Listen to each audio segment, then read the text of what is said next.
Bonjour à toutes et à tous et bienvenue sur ce premier webinaire de Sophaxis. Donc, je me présente, je suis Régis Douveau, je suis directeur management des risques pour Sophaxis et je vais être accompagné pour ce webinaire de Elisabeth Demont, qui est consultante ressources humaines pour Sophaxis. Bonjour. Je serai accompagné aussi de Julie Fouquet, qui est aussi consultante management des risques et spécialisée dans le maintien de l'emploi pour Sophaxis. Bonjour tout le monde. Je serai accompagné aussi de Anne-Claire Cuenet, qui est Bonjour tout le monde. gestion de compétences pour la communauté de communes du Grand Pontarlier, que on remercie de bien vouloir participer avec nous à ce webinaire. Et puis, nous aurons aussi un témoignage de Madame Legendre du CDG 23, qui ne peut pas être présente parmi nous cet après-midi, mais qui a tenu malgré tout à faire un témoignage par vidéo.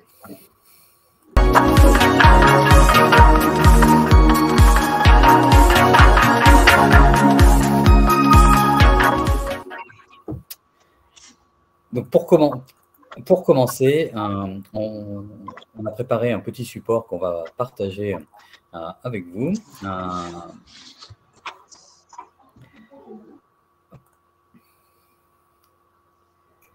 Donc, en introduction de ce webinaire sur le sujet qu'on veut aborder, c'est avec vous, c'est comment vous contribuez à l'employabilité des agents territoriaux et notamment au travers du maintien dans l'emploi.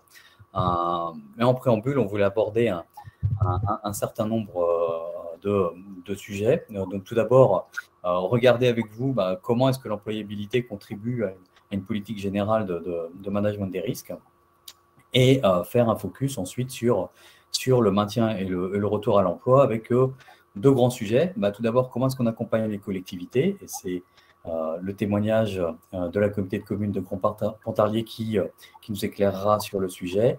Et puis, deuxièmement, comment est-ce qu'on accompagne les agents sur ce sujet et avec le témoignage du CDG 23 sur la mise en œuvre d'accompagnement. Alors, pour commencer, première question, dans quels enjeux se place l'employabilité? Donc, on est dans un contexte de collectivités qui sont en pleine mutation, avec des ressources financières pour les collectivités qui sont en contraction. On connaît les difficultés budgétaires que peuvent rencontrer les collectivités aujourd'hui pour fonctionner, avec une masse salariale qui prend une grande partie du budget de fonctionnement.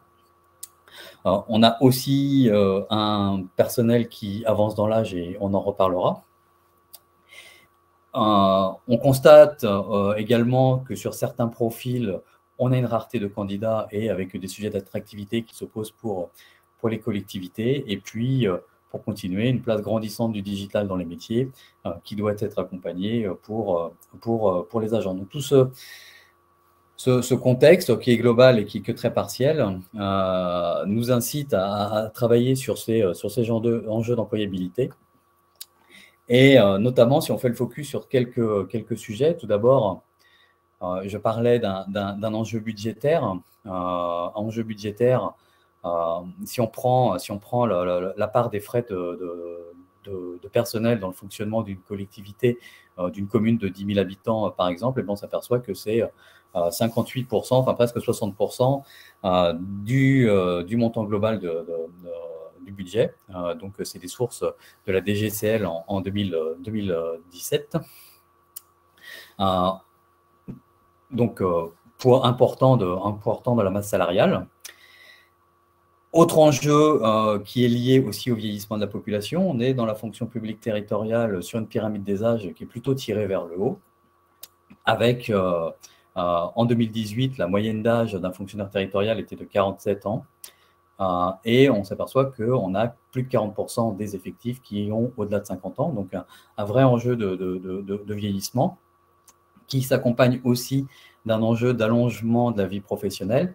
Entre 2011 et 2018, la moyenne d'âge de départ à la retraite a pris 3,4 ans. On est passé de 58,9 ans à 62,3 ans entre 2011 et 2018. Donc, un départ plus âgé à la retraite.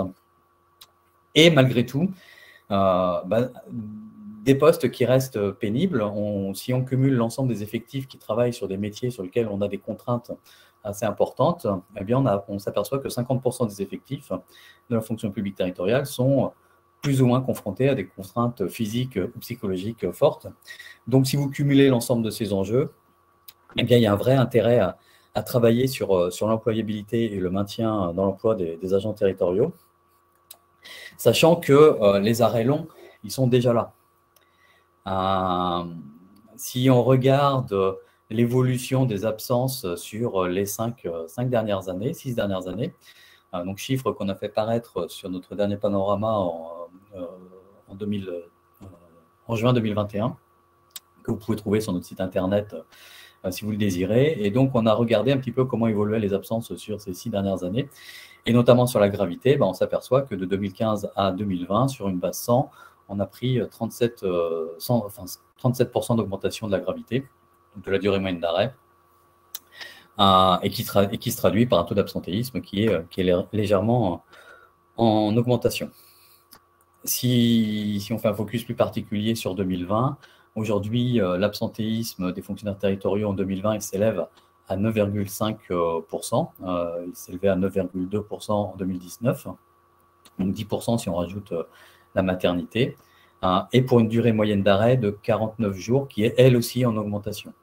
Donc on s'aperçoit que les arrêts sont de plus en plus longs et très vraisemblablement en lien aussi avec le vieillissement de la population.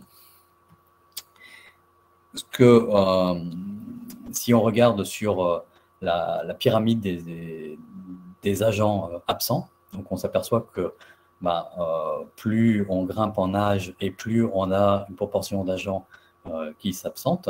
Et puis surtout, si on regarde sur le graphique de droite, plus on avance dans l'âge aussi, et plus la durée moyenne des arrêts va augmenter. On prend 23 jours d'arrêt en moyenne pour un agent qui a moins de 25 ans, et 65 jours en moyenne pour un agent entre 55 et 59 ans.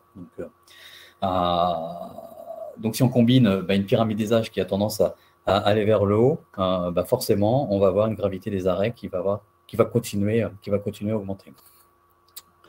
On a fait, pour continuer et pour finir sur les données chiffrées, en 2020, on est paru un panorama aussi. On a fait paraître un panorama qui essayait de faire de la prospective. Alors, il ne fait pas qu'essayer, il a réussi à faire de la prospective sur l'évolution des effectifs, potentiellement un environ de 2032, en prenant 2 hypothèses. On essayait de regarder comment allait évoluer la pyramide des âges, en fait.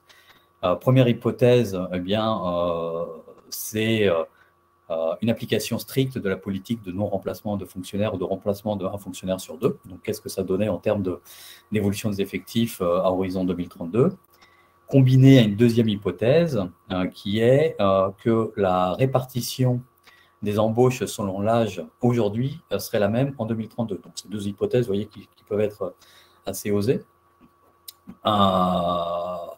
Et si on cumule ces 2 hypothèses, on arrive à une prospective, une répartition plutôt des effectifs que vous voyez ici, où on s'aperçoit qu'en 2032, si on respecte ces 2 hypothèses, eh bien, on aura presque 60% de la population qui aura plus de 50 ans. Donc là aussi, qui vient renforcer l'intérêt et les enjeux d'employabilité. Pour finir, pour conclure, je dirais, l'introduction, on vous présente ici une vision certainement raccourcie, certainement à préciser, mais une vision de comment on peut caractériser l'employabilité à l'échelle d'une collectivité, et en se disant que l'employabilité, en fait, elle va être au cœur de 3 grandes dimensions. La première des dimensions, c'est, quand on va parler d'employabilité, il y a forcément une dimension étatique ou environnementale. c'est-à-dire que ça se situe dans un contexte gouvernemental et dans un contexte législatif, avec des dispositifs réglementaires, des accords nationaux qui peuvent exister. Ça se situe aussi dans un territoire, donc avec la démographie, l'attractivité du territoire qui peut être différente selon les régions.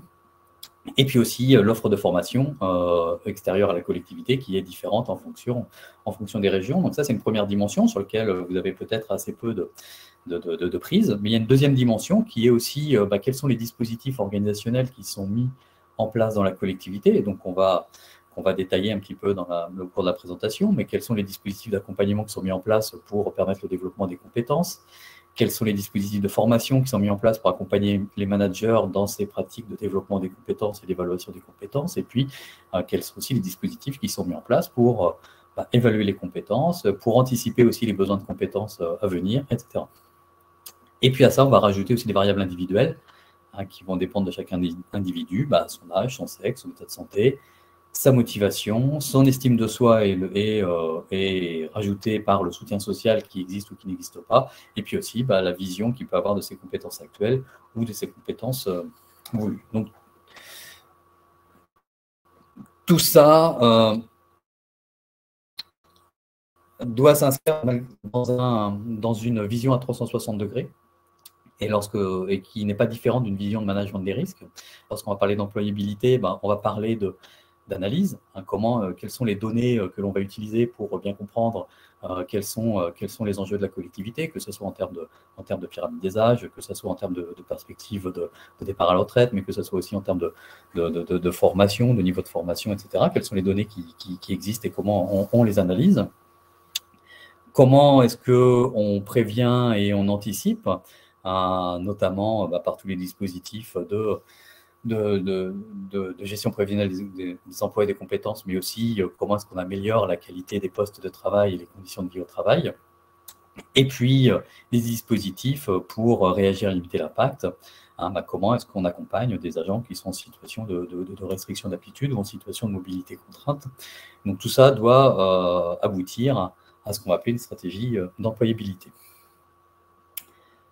Mes propos introductifs étant terminés, peut-être un petit peu long, je vais passer la parole à Elisabeth Demant pour entamer ce sujet de comment est-ce qu'on va accompagner les collectivités dans leur schéma d'employabilité. Merci Régis. Alors voilà, sans revenir dans le détail, et pour faire prendre la suite de Régis Douault, donc une politique de gestion des mobilités et de maintien dans l'emploi au sein des collectivités, c'est vraiment un outil central pour répondre aux enjeux, notamment aux enjeux qui sont mentionnés là. Et l'un des enjeux principaux, c'est vraiment d'anticiper le plus possible les situations de restriction, voire d'inaptitude, en tout cas les difficultés que peuvent rencontrer les agents sur leur poste de travail.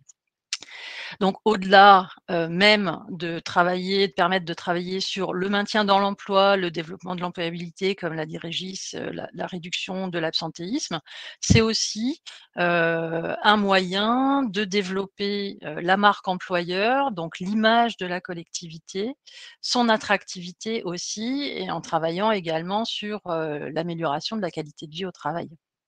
Donc tout ça, finalement, ça contribue à cette vision globale de la collectivité qui non seulement peut aider à résoudre des difficultés en lien avec le maintien dans l'emploi, mais aussi des difficultés en lien avec le recrutement, par exemple. Donc, nous travaillons sur 2 axes. Un premier axe qui est l'accompagnement des collectivités ou des établissements, où là, on va les aider, je reviendrai un petit peu dans le détail, à concevoir ou à optimiser leur politique de maintien dans l'emploi. On peut aussi former, bien sûr, les différents acteurs sur ce dispositif. Et puis ensuite, on propose également un accompagnement des agents. Donc ces agents qui sont concernés par des situations de restriction, d'inaptitude, qui peuvent plus occuper leur poste et pour qui il y a une nouvelle question finalement qui apparaît et qui est voilà, qu'est-ce que je vais faire? Et c'est aux agents aussi de réfléchir justement à leur projet professionnel et à ce qu'ils vont pouvoir faire, quel poste ils vont pouvoir occuper.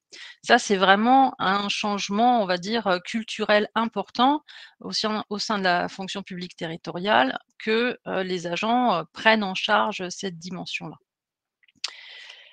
Donc, au niveau de l'accompagnement des agents, on peut proposer, un dispositif de formation-action qui va être modulaire et adapté aux besoins, des agents.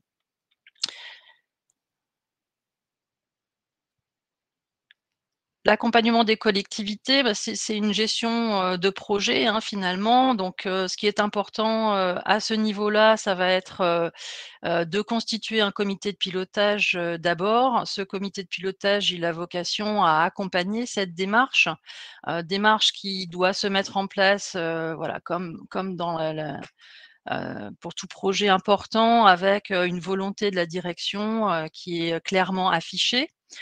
Le pilotage, on recommande qu'il soit paritaire, qu'il intègre, les représentants du personnel, de manière à développer aussi, le dialogue social au sein de la structure et parce que, l'ensemble des acteurs, ont une valeur ajoutée à apporter, au dispositif.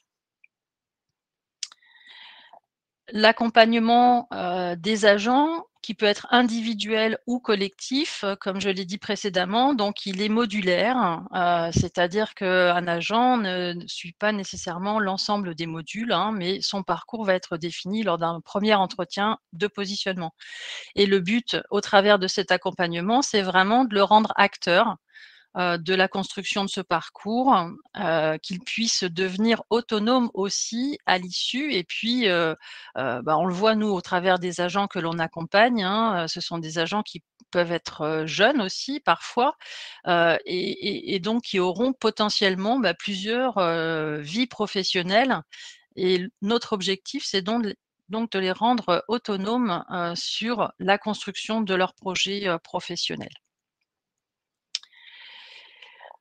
Alors quelques données pour conclure, sur un projet, que l'on a mené sur 3 ans, pour, l'ANFH dans le secteur hospitalier, auprès d'établissements hospitaliers, d'EHPAD, de maisons de retraite. Donc plus de 460 personnes qui ont été, accompagnées sur cette période-là. Ce que l'on voit, c'est que, à l'issue des accompagnements, réalisés, il y a presque la moitié, des agents qui finalement ont trouvé une solution, que ce soit une solution de reclassement, en interne avec des aménagements de poste ou bien, un engagement, dans une formation, hein. Heu et donc cet accompagnement, il permet aux agents finalement de se projeter dans un nouveau projet professionnel, de le construire et puis, de pouvoir rester en poste, et contribuer à cette employabilité qui était évoquée, précédemment. Alors, mon intervention est extrêmement rapide parce que l'objectif, c'est aussi de laisser la place, à madame, Cuéné, qui est donc, responsable du développement des compétences pour, la communauté de communes du Grand Pontarlier et qui, va témoigner sur, ce qui a été mis en place, dans votre communauté de communes, pardon, Anne-Claire. Oui, tout à fait. Merci beaucoup pour cette introduction. Effectivement, on peut témoigner du travail qu'on a engagé et de la manière dont on engage ce travail-là, avec l'appui d'Elisabeth Demant. Pour être un petit peu plus précis, il me paraissait intéressant que dans un premier temps, je vous présente un peu nos collectivités. Effectivement, nous sommes donc situés dans le Doubs, à Pontarlier, dans le massif montagneux du Jura. Donc, pour la localisation géographique, la direction des ressources humaines au sein de laquelle je travaille, effectivement, est mutualisée. Donc, il y a 3 collectivités qui sont concernées, comme vous pouvez le voir sur le tableau des effectifs, à savoir la ville de Pontarlier, la communauté de communes du Grand Pontarlier, le CCAS. Donc, effectivement, on a un total de 537 collègues. Alors, ça, c'est une photographie au 31 décembre 2020. Mais effectivement, on a un total de 537 collègues. Donc, ce qui nous laisse effectivement, voilà, pas mal de situations sur lesquelles nous pouvons travailler. Si on fait une analyse un petit peu plus précise avec une représentation par filière, ce qui nous permet effectivement d'aborder la question des métiers, on a une prédominance de la filière technique, hein, donc du coup, on retrouve effectivement c'est assez classique, hein, une prédominance de la filière technique avec une exposition certaine de certains métiers, une exposition importante sur certains métiers. Voilà, une représentation de la filière administrative aussi classique. Et au niveau du CCAS, on a une représentation très importante de la filière médico-sociale, notamment parce qu'on gère en propre des structures d'accueil petite enfance, où là, effectivement, on a aussi des exemples des illustrations d'usure professionnelle. Voilà, alors pour compléter ce contexte, je vous dirais qu'effectivement, depuis 2016, on est dans un mouvement de mutualisation hein, au sein de nos 3 collectivités, ce qui explique effectivement que la direction des ressources humaines est commune. Depuis 2019,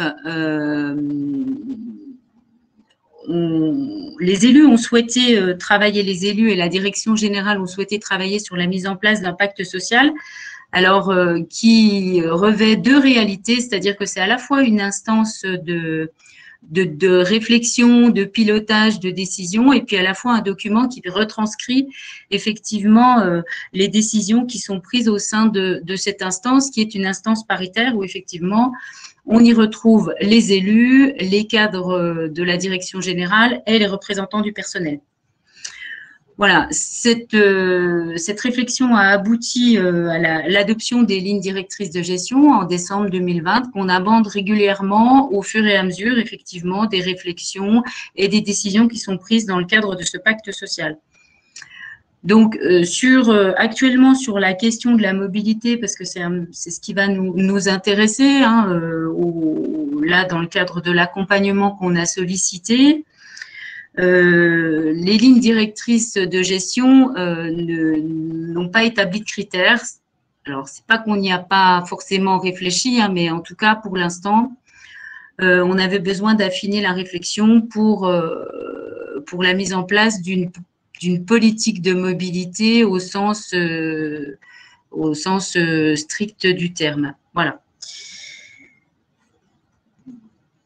Voilà ce qu'il en est. Sur notre contexte, je le finirai en expliquant que, au-delà de la mobilité choisie, hein, c'est cette mobilité qui est évoquée dans le cadre des lignes directrices de gestion. Notre préventeur a travaillé en amont sur effectivement un dispositif de mobilité subie, parce que nous sommes de plus en plus confrontés à une augmentation croissante des situations de handicap ou d'inaptitude ou des situations de réserve médicale. Et afin d'essayer, dans un premier temps, de structurer les réponses qu'on pouvait apporter à de telles situations, nous avons effectivement mis en place ce dispositif avec plusieurs portes d'entrée. Ça s'avère assez classique, hein. Effectivement, par rapport aux réserves médicales ou aux inaptitudes, il peut y avoir des aménagements de poste. Si effectivement, il n'y a pas de possibilité d'aménagement de poste, on a un changement d'affectation. Et si effectivement, là, on a une inaptitude au poste, on s'oriente vers un reclassement professionnel. Voilà. Ce qui, effectivement, nous a conduit à solliciter l'appui d'un prestataire pour le déploiement d'une politique de gestion des mobilités, c'est qu'on a constaté une augmentation croissante des situations de réserve, d'inaptitude médicale. On était de plus en plus souvent dans une approche curative, c'est-à-dire qu'on était un peu mis devant le fait accompli et au pied du mur. Et c'est pas dans ce contexte-là qu'on fait le meilleur accompagnement des situations d'usure professionnelle. Donc, l'idée, effectivement, en sollicitant un prestataire, c'est de travailler un petit peu sur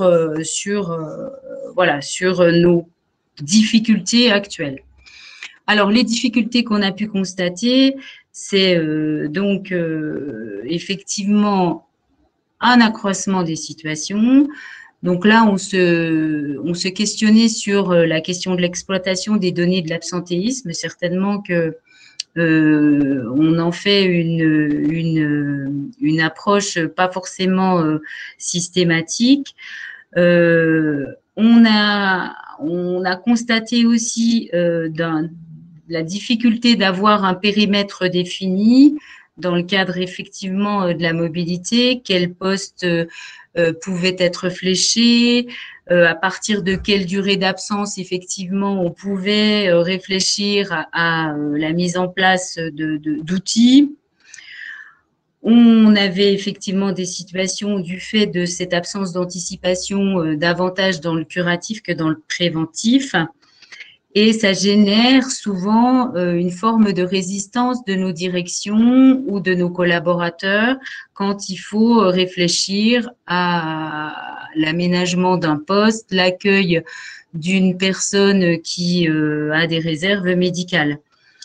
Donc, on a effectivement peu d'implication des directions.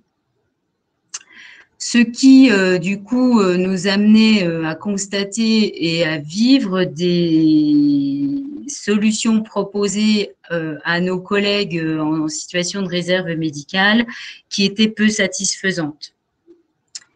Et qui, au-delà de cela, en plus, effectivement, in fine, est une mission relativement chronophage pour la direction des ressources humaines.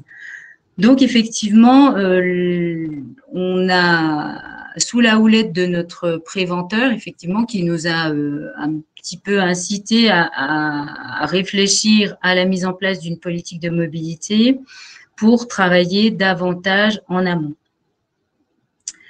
Donc, effectivement, parce que sur ces thèmes-là, les enjeux sont relativement forts. Hein. On est effectivement sur un enjeu j'allais dire, de meilleur accompagnement de nos collègues dans une anticipation de l'usure professionnelle, davantage effectivement sur une approche plus gagnante, hein, en proposant et en travaillant en amont sur la mobilité. On est sur un enjeu aussi financier parce que, quoi qu'il en soit, le coût direct et indirect de l'absentéisme pèse sur les finances et sur les budgets de nos collectivités. Et puis, effectivement, on est aussi un enjeu organisationnel, c'est-à-dire que il faut qu'on réfléchisse, c'est qu'on établisse un périmètre d'action avec effectivement l'élaboration et le partage d'un process commun, qui, du coup, pourra, je l'espère, j'allais dire, être partagé par l'ensemble de nos collègues de la direction. Voilà, donc sur nos attentes, j'allais dire, plus opérationnelles,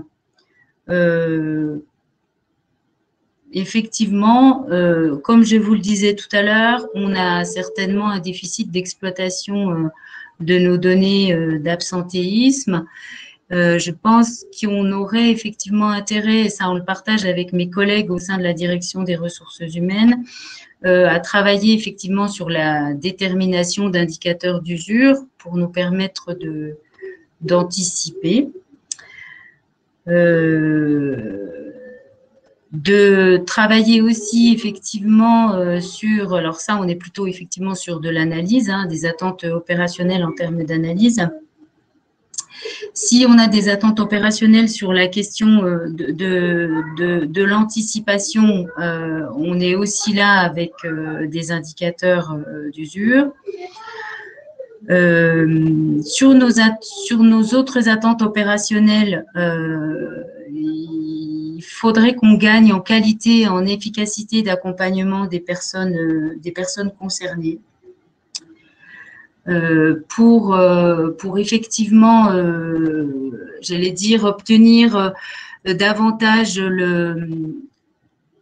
la cohésion et en tout cas l'intérêt de l'ensemble des directions de notre collectivité, pour qu'il y ait un partage des outils, une adhésion de l'encadrement en tant qu'acteur et en tant que moteur, pour effectivement, j'allais dire,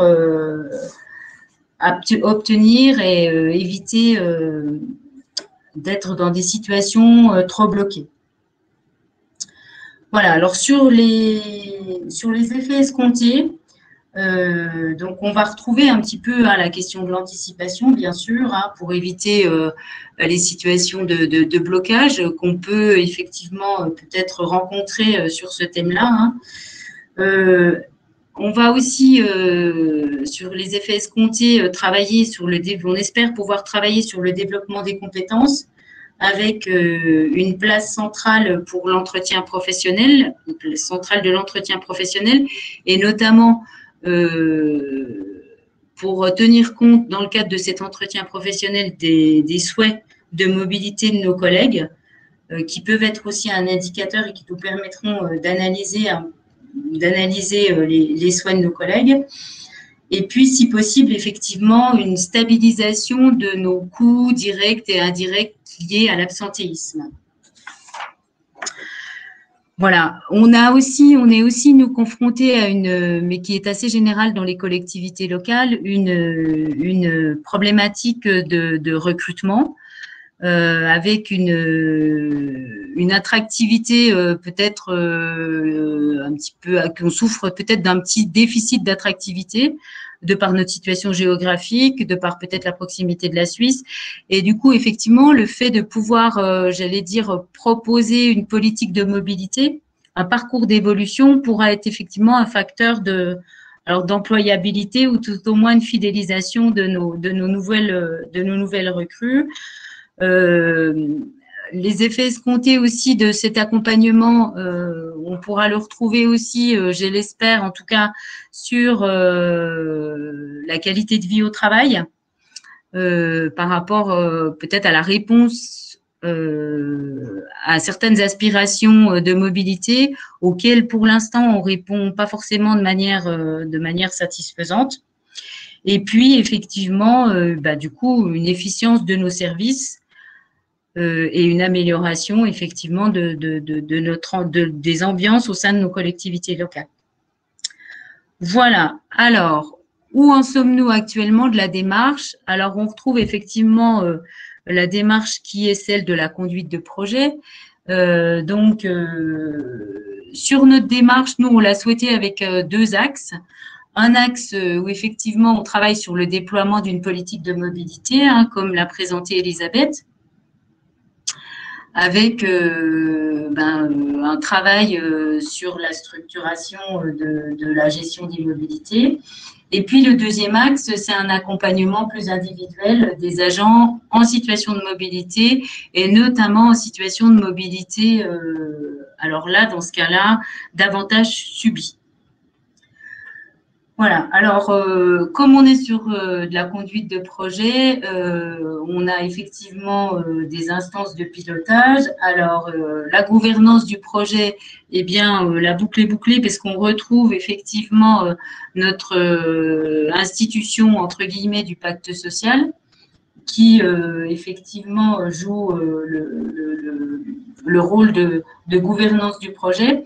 Et puis, effectivement, on a mis en place à côté un comité technique qui est composé alors de cadres de la direction générale, d'agents de la direction des ressources humaines, de directeurs de notre direction générale, mais des directeurs, on a essayé effectivement de choisir, entre guillemets, c'est peut-être pas le terme adéquat, mais ce qu'on a souhaité effectivement, c'est avoir des directeurs où il y avait des métiers susceptibles d'être d'avoir des problématiques de prévention assez importantes. Donc, on peut retrouver le directeur des moyens opérationnels, on peut retrouver la directrice de l'enseignement avec effectivement la question des ATSEM dont le métier est aussi à forte usure professionnelle. Voilà, donc on a déjà eu à ce jour, si on fait un état des lieux de la démarche, donc on en a la première phase, hein, on termine la phase, enfin Elisabeth termine la phase de diagnostic. Alors si on récapitule ce qui a déjà eu lieu, on a eu une première réunion de cadrage au mois de mai, un comité technique de lancement en juin, et puis là on est sur des étapes avec des entretiens exploratoires et d'analyse des pratiques RH. Donc, on est plutôt sur cette première étape, la première phase, on va dire, avec qui s'est déroulée là sur le mois de juin et puis le début du mois d'octobre 2021. Et puis, effectivement, on devrait pouvoir avoir le rendu de tout ça, on va dire, je crois, si mes souvenirs sont exacts, plutôt fin novembre, début décembre. Et dans ce cadre-là, effectivement, après, on va, une fois qu'on aura les éléments d'analyse et les éléments de synthèse, pouvoir à nouveau réunir un comité technique pour travailler, j'allais dire, plus voilà, sur le côté opérationnel de la mise en place de notre politique de mobilité. Voilà, j'espère que je n'ai pas été trop longue sur notre expérience et où nous en sommes de la démarche, étant précisé que tout en amont de la démarche, effectivement, et je pense que ce qui est très important, c'est qu'on a obtenu assez rapidement, voire très rapidement, l'appui de la direction générale et de l'autorité territoriale pour pouvoir travailler sur cet axe-là. Et je pense que ça, c'est vraiment une condition sine qua non pour que ça puisse à terme être partagé par l'ensemble des acteurs de cette démarche-là. Voilà, je vous remercie de votre attention. Bah, très bien, merci beaucoup pour ce témoignage. Je vous propose que vous continuez à nous poser des questions. Vous avez vu sur l'onglet, dans l'onglet de droite, vous avez un endroit où vous pouvez nous poser des questions. Donc, on recense l'ensemble des questions et on se gardera un petit temps à la fin pour y répondre. On a bien noté qu'il y avait quelques petites questions qui étaient arrivées pour répondre à la première présentation. Donc, on va continuer avec Julie Fouquet qui va nous parler rapidement de comment est-ce qu'on peut accompagner les agents avant d'écouter le témoignage du centre de gestion de la Creuse. Oui, donc bonjour à tous, donc Julie Fouquet, je suis ravie d'être ici avec vous sur ce webinaire Maintien dans l'emploi. Donc moi je termine la présentation pour vous présenter justement comment on accompagne en fait les agents d'un point de vue individuel bien entendu, parce qu'on a aujourd'hui là pu voir comment il était nécessaire dans un premier temps d'accompagner en fait les établissements dans la structuration d'une politique de maintien dans l'emploi pour anticiper justement ces situations et éviter des situations justement de restrictions, d'inaptitude et d'accompagnement en reclassement, puisqu'on sait que c'est des accompagnements qui durent souvent longtemps. Mais me concernant, je vais vous présenter donc nos outils d'accompagnement. Alors, Régis, tu peux avancer la diapo. Voilà. Donc on accompagne les collectivités, les établissements hospitaliers depuis bien longtemps maintenant, je dirais bien 20 ans. Comment on les accompagne ? À travers en fait ce qu'on appelle le programme Chance, donc un programme d'accompagnement au retour à l'emploi pour des agents qui, suite à un arrêt de travail, quel que soit l'arrêt de travail, ont des restrictions médicales et doivent bénéficier soit d'un aménagement de poste, soit d'un reclassement. Donc effectivement, classiquement, voilà, on a ces deux types d'accompagnement qui sont à travers le programme Chance. Et puis, ces derniers temps, notamment pendant cette période un petit peu particulière du Covid, on a développé un nouvel accompagnement qui est le programme Tremplin, Donc, c'est sur ce parcours que je vais faire un zoom aujourd'hui. Donc, un parcours tremplin qui est un accompagnement spécifique en fait à la définition d'un nouveau projet professionnel, donc qui s'adresse classiquement à des personnes qui sont en reconversion pour reclassement professionnel, mais il pourrait très bien s'adresser à des personnes qui souhaitent tout simplement évoluer professionnellement et changer de métier. La particularité du parcours tremplin, c'est que c'est un accompagnement à distance. Donc, c'est vrai qu'on a distingué le programme Chance qui reste un accompagnement en présentiel, c'est-à-dire qu'on a un consultant, que ce soit un ergonome, un psychologue du travail, un consultant RH, qui vient se rendre chez notre client pour accompagner l'agent, la collectivité dans une solution de maintien dans l'emploi. Dans le cadre du parcours tremplin, c'est un accompagnement entièrement digitalisé et à distance. Donc, il y a un accompagnement via un consultant, mais tout se fait en fait à distance. Donc, on a créé ce parcours. Pourquoi ? Parce que on s'est rendu compte que de par le contexte du Covid, de par un nombre de situations importantes à accompagner de plus en plus, parfois, on pouvait, j'avais pu constater dans ma pratique que je ne pouvais pas toujours être très réactive à certains moments. J'avais accompagné à plusieurs reprises un certain nombre d'agents justement à distance sur la construction d'un nouveau projet professionnel et je me suis rendu compte qu'au final, ça se passait très bien. Donc, le contexte du Covid, cette pratique professionnelle nouvelle qui m'a demandé de m'adapter à certains moments, nous a permis de se dire qu'effectivement, il y avait un parcours à construire de ce point de vue-là. Alors, pour poursuivre, alors juste, t'as avancé un peu trop vite, Régis.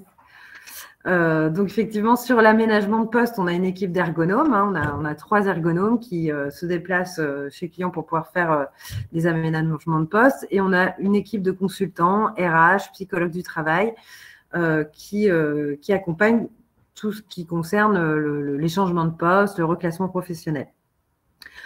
En dessous, vous retrouvez un petit peu le processus. Effectivement, on analyse les situations entrantes. Il y a évidemment un point qui est fait sur le dossier pour orienter, conseiller déjà dès le départ, en fait, faire une analyse de la demande complète en fait, de la situation au vu des possibilités en interne de la collectivité, de la motivation et du profil de l'agent.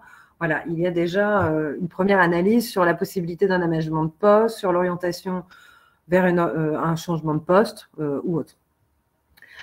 Donc, je vais vous présenter plus particulièrement le parcours tremplin.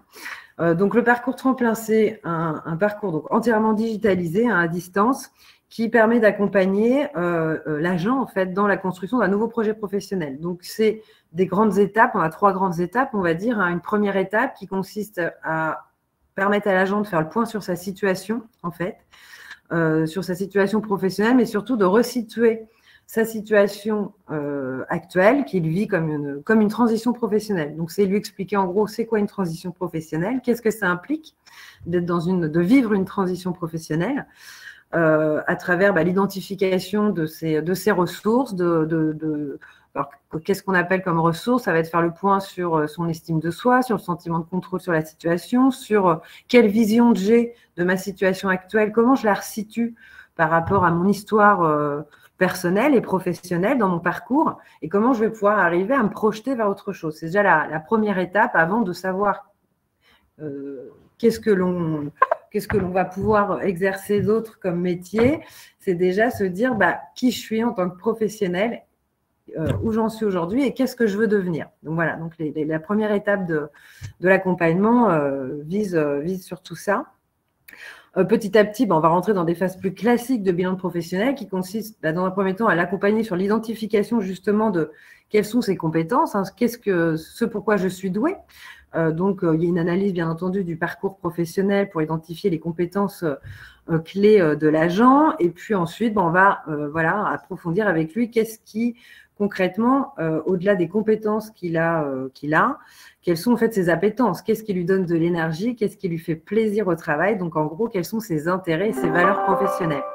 Une fois qu'on a fait le tour sur ses compétences, on sait d'où on vient, on sait pourquoi on en est là aujourd'hui, on sait de quoi on est capable, on sait ce qui nous donne de l'énergie au travail, petit à petit, en fonction de tout ça, je vais identifier en fait des pistes professionnelles que je vais explorer, sur lesquelles j'ai envie de me projeter.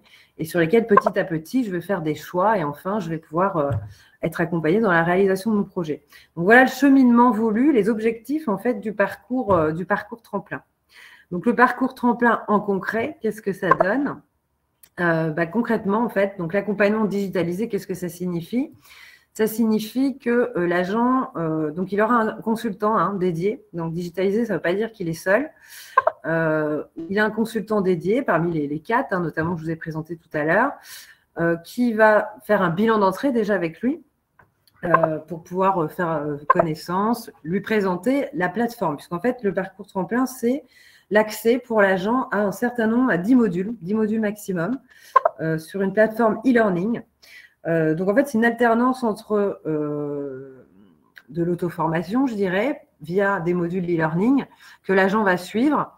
Donc, l'objectif du parcours tremplin, c'est vraiment d'autonomiser l'agent. Et c'est vrai que dans ces problématiques de maintien dans l'emploi, notamment dans le reclassement professionnel, on peut être confronté justement à parfois une posture passive, puisque dans le cadre du reclassement professionnel pour inaptitude, effectivement, il y a cette obligation de l'employeur à proposer des solutions de reclassement à l'agent. Donc, c'est bien que cette seule obligation ne suffit pas. Et donc, il faut aussi s'appuyer sur la capacité de l'agent à pouvoir réfléchir, produire et à construire lui-même son projet professionnel. Donc, dans le parcours tremplin, il y a cette volonté justement d'autonomiser, de s'auto-former en fait à la construction d'un nouveau projet professionnel. Donc, il va avoir des modules e-learning, donc il y en a 10, et ensuite régulièrement, donc, vous voyez les petites étoiles sur le schéma, ces étoiles correspondent au moment d'entretien. Il en manque une d'ailleurs sur le module investir, puisqu'en fait tout au long du parcours, il y a des entretiens avec le consultant. Donc les modules vont servir à l'agent à prendre connaissance d'un certain nombre de connaissances, pour le coup, entre guillemets théoriques. Donc c'est à la fois l'agent va être à la fois autonome et pour le consultant, les entretiens vont vraiment servir à prendre du recul, à coacher, à répondre aux questions de l'agent sur ce qu'il a appris dans le cadre de module, en quoi ça le fait avancer dans sa réflexion. Enfin, voilà, l'entretien est vraiment centré sur l'accompagnement de l'agent et les modules, en fait, vont permettre à l'agent de prendre connaissance d'un certain nombre de choses, de faire des exercices, il y a des documents pédagogiques à télécharger et le consultant est vraiment là pour l'accompagner. Donc, 10 modules, donc 2 premiers modules sur justement situer la situation de l'agent comme une transition professionnelle. Un premier module ressources qui vise à prendre connaissance de ses ressources psychologiques nécessaires dans une transition professionnelle. Donc, c'est un module il faut que j'accélère, je vois le temps qui passe, où il y a plein de petits tests, où l'agent il va pouvoir faire le point sur lui, etc. Un deuxième module qui s'appelle changement, qui vise à faire le deuil potentiellement d'un métier qu'on a beaucoup aimé. Et au-delà du deuil, c'est surtout envisager effectivement la transition comme une phase de changement et expliquer à l'agent que dans cette phase de changement, lui aussi va avoir des stades différents en termes de ressenti, d'émotion, de projection, etc. Donc, c'est normaliser la situation. Et ensuite, disons que les autres modules parlent un peu d'eux-mêmes. Un premier module sur faire le point sur ses compétences. Un deuxième module, investir, où on explique à l'agent c'est quoi des intérêts, des valeurs professionnelles. Il passe en test d'intérêts et de valeurs professionnelles. L'entretien vise à restituer le test et à commencer à identifier des pistes professionnelles qu'il va explorer dans la suite du parcours à travers le module Explorer. Dans le module Explorer, on lui explique un petit peu toutes les techniques justement d'exploration de métier. On lui présente les différents sites sur lesquels il va pouvoir trouver des fiches métiers. On lui explique comment faire une enquête métier. Enfin voilà, il y a plein d'outils. Et à chaque fois, il y a des entretiens pour reprendre avec lui, le guider, compléter avec lui son orientation. Enfin, un module définir. Donc, dans le module définir, normalement, à la suite du module définir, il a déjà peut-être 1, 2, 3 pistes professionnelles qu'il souhaite investir. Et dans ce module, on va lui apprendre il va être accompagné pour justement mettre à plat ses projets pour qu'il puisse les présenter ensuite à sa collectivité, parce que le lien avec la collectivité est toujours présent.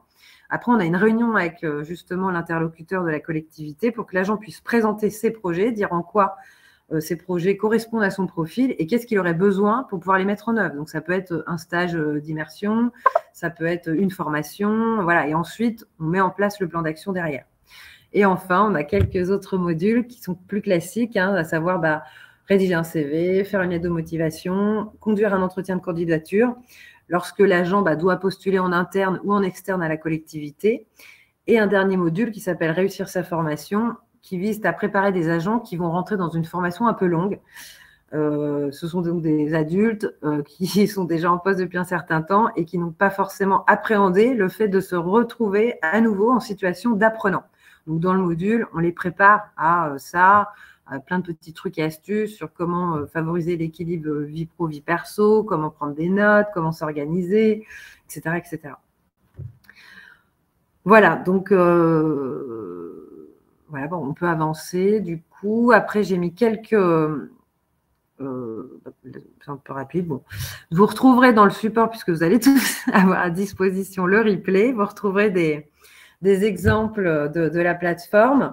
Ce qu'il faut retenir de ce parcours, c'est que, oui, chose que je n'ai pas dite, c'est qu'en parallèle du parcours, les agents ont le droit, puisqu'on a un partenariat avec tout un réseau de psychologues cliniciens, à quelques séances de soutien psychologique si, effectivement, pour l'agent, le deuil est trop compliqué à réaliser ou que la situation ces situations sont parfois source de souffrance. Donc, ils ont la possibilité d'avoir accès à un soutien psychologique en parallèle du parcours. Et puis, les atouts, je dirais, rythme adapté, donc ça dure entre 3 mois à un peu plus parfois, l'accompagnement. Je dirais que ça s'adresse donc à des personnes qui maîtrisent un minimum l'outil informatique, mais bon, on l'a déjà testé. C'est un parcours qui a été construit en partenariat avec des agents utilisateurs, avec une collègue d'un centre de gestion qui va témoigner juste après. Donc, voilà, c'est un parcours qui s'adapte vraiment aux besoins des collectivités, aux agents, et pour lequel, en fait, j'ai déjà pu accompagner des personnels catégorie C, donc qui n'étaient pas des personnes hyper fortes en informatique, mais et ça se fait quand même et ça se fait bien. Voilà, donc je vais arrêter de parler et on va pouvoir passer peut-être le témoignage de Marie-Noëlle Legendre qui a participé à la construction du parcours tremplin et qui nous a permis aussi de l'améliorer puisque beaucoup de personnes ont participé à la construction du parcours en tant que tel. Voilà. Bonjour à tous, donc Marie-Noëlle Legendre, responsable du service santé sécurité au travail au centre de gestion de la Creuse.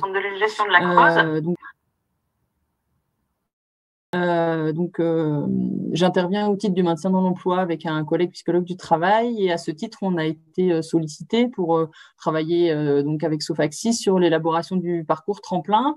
Le parcours tremplin, en fait, c'est un dispositif qui a pour but d'accompagner les collectivités dans les projets de reconversion professionnelle et de maintien dans l'emploi des agents qui sont sur des problématiques de mobilité subie, qui ont besoin du coup dans différentes étapes, d'être accompagnés à la réflexion sur un nouveau métier, sur un nouveau projet professionnel. Donc l'idée du parcours tremplin, en fait, c'est par un accompagnement sur 2 niveaux. D'un côté, donc toute une partie accompagnée par un consultant en ressources humaines, une partie plutôt par des entretiens. En fait, ça va être l'idée sera d'échanger sur le deuil du métier et puis tout le parcours d'accompagnement sur la réflexion autour des compétences et puis l'élaboration d'un projet professionnel, donc par des échanges en fait. Avec un consultant en séance et aussi par du coup un dispositif en e-learning donc qui est basé sur différents modules qui vont faire évoluer en fait dans le temps la réflexion de l'agent et lui permettre du coup ce parcours-là de l'accompagnement vers une nouvelle projection, un nouveau parcours professionnel et lui donner en fait et les ressources un petit peu techniques, bibliographiques et des supports pratiques sur des outils en fait pour l'accompagner dans cette transition. Donc l'idée de ce parcours, c'est d'outiller un petit peu l'agent dans sa réflexion. C'est l'intérêt en fait que nous on y a vu en fait, c'est de lui permettre aussi d'être en capacité de faire un retour un peu construit aussi à sa collectivité. Sur l'entièreté en fait de cette réflexion qu'il va avoir menée avec l'accompagnement donc de chez Sofaxis qui lui aura permis de basculer de cette difficile posture de je dois quitter mon métier à la projection sur un nouvel avenir professionnel, à une nouvelle construction, quoi.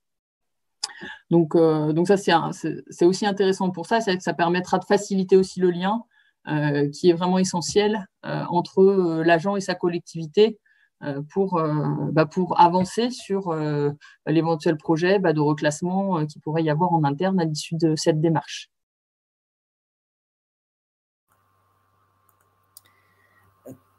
Très bien, nous arrivons à la fin de nos présentations. Donc, je tiens tout d'abord à remercier Elisabeth et Julie pour leur participation, Madame Quenet et Madame Legendre aussi pour avoir bien voulu venir témoigner sur cette heure. Parce que je me rends compte que nous avons tenu 1 heure et c'est beaucoup plus que ce que nous avions annoncé au départ.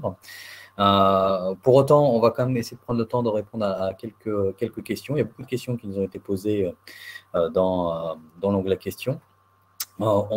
Toutes les questions auxquelles on ne pourra pas répondre, on s'engage à revenir vers vous par mail pour vous apporter les réponses. Néanmoins, il y a 2-3 questions qu'on peut regarder, notamment concernant le dispositif qui a été mis en place à la communauté de communes de Montbéliard, des questions qui se regroupent un petit peu sur le rôle, comment est-ce qu'on a motivé le service prévention, et puis au-delà de ça, quel peut être le rôle des médecins de prévention dans la sollicitation des différents dispositifs. Donc, je ne sais pas si Madame Quenet, vous souhaitez répondre. Alors, sur l'implication du service prévention, effectivement, alors on a un service prévention au sein de la collectivité, enfin on a un conseiller prévention au sein de la collectivité. Donc là, on a alors structuré, j'allais dire, une cellule en fait qui gère ces situations-là. On a une cellule pluridisciplinaire où effectivement on a le conseiller prévention, on a la chargée de formation, et puis la personne qui s'occupe de tout ce qui est absence, procédure administrative auprès du comité médical, de la commission de réforme le cas échéant. Et on fait un point tous les 15 jours pour avancer sur les situations. Donc notre service prévention, on travaille main dans la main avec lui et il est au courant de toutes nos situations et et on est, je veux dire, à l'écoute de ces prescriptions ou de ces propositions, notamment dans le cadre des adaptations de poste de travail. Je ne sais pas si j'ai répondu à la question, mais voilà comment on travaille en interne chez nous. Et si vous pouvez compléter sur le rôle du médecin, peut-être? Alors, le rôle du médecin, on travaille avec la médecine professionnelle, on fait des points bimensuels avec la médecine professionnelle. Alors, quelques personnes du coup de cette cellule, en l'occurrence le conseiller prévention et moi-même, ainsi que le directeur général des services, parce que petite chose que j'ai pas précisé dans ma présentation, pour l'instant on n'a pas de directeur des ressources humaines et c'est le directeur général des services qui fait l'intérim. Donc on rencontre tous les 2 mois le médecin du travail pour évoquer les situations, essayer de travailler un petit peu en amont. Sur les situations problématiques, soit d'aménagement de poste, soit de changement d'affectation. Voilà la manière dont on travaille main dans la main avec la médecine du travail. Sachant qu'on a un lien un peu privilégié, ça reste un médecin qui peut être relativement disponible quand on a une situation très problématique. Voilà. Si je peux juste intervenir sur le type de démarche, on intègre aussi la médecine du travail. Il y avait aussi une question sur le centre de gestion. Donc, le centre de gestion a aussi été intégré dans la démarche, bien sûr, et notamment au niveau du comité technique qui va suivre le déroulement de cette démarche. Voilà, parce que c'est important d'avoir les acteurs centraux. Très bien, merci. Une dernière question à laquelle nous répondons. Il y a plusieurs questions qui tournent autour de est-ce que les accompagnements, alors donc là plutôt les accompagnements individuels, explorent aussi l'orientation vers le secteur privé. Plusieurs questions tournent autour de ce sujet. Oui. Oui, du coup, je me permets de répondre. En fait, tout dépend de la situation, des possibilités de reclassement en interne, mais bien entendu, le parcours tremplin ne s'adresse pas que à des accompagnements où le reclassement se fait en interne. Malheureusement, il y a un certain nombre de collectivités déjà qui sont toutes petites, qui n'ont pas de possibilités en interne. Donc, ça peut être soit dans une autre collectivité, soit dans une autre fonction publique, soit dans le privé. En fait, toutes les pistes sont explorées. Effectivement, dès le début, en fait, dès le démarrage de l'accompagnement, ces possibilités sont évaluées et cadrées. L'objectif est défini en fait avec l'agent dès le départ. Ouais. Donc, alors malheureusement, je dirais qu'en termes de retour d'expérience, jusqu'à présent, c'est sûr que c'est déjà un reclassement interne, c'est pas évident, mais alors un reclassement en externe, c'est encore moins évident, mais pour autant, ça se fait quand même. Ça se fait quand même. Toutes les pistes qui vont être explorées sont toutes celles qui vont permettre à l'agent de rester en activité. En fait, c'est ça aussi l'objectif, c'est de lui permettre de travailler jusqu'à l'âge de la retraite pour avoir des rentrées financières et une capacité voilà, à assumer toutes les charges. Donc effectivement, toutes les pistes sont envisagées. On écoute les agents aussi, parce que cette démarche, c'est une démarche qui doit d'abord être volontaire également, pour que l'agent puisse être acteur de son projet professionnel. Donc on est à l'écoute de ce que l'agent souhaite, mais on l'oriente aussi vers toutes les possibilités qui peuvent lui être données. Très bien, merci pour ces éclaircissements. Donc, il y a encore beaucoup de questions. Je suis désolé, nous allons devoir arrêter la présentation maintenant, mais nous reviendrons vers toutes les personnes qui nous ont posé des questions, et plus particulièrement des questions sur la mise en place des différents dispositifs. Je vous remercie pour votre écoute et au plaisir de vous revoir sur un prochain webinaire. Bon après-midi à tous et à toutes. Merci. Merci à tous. Au revoir.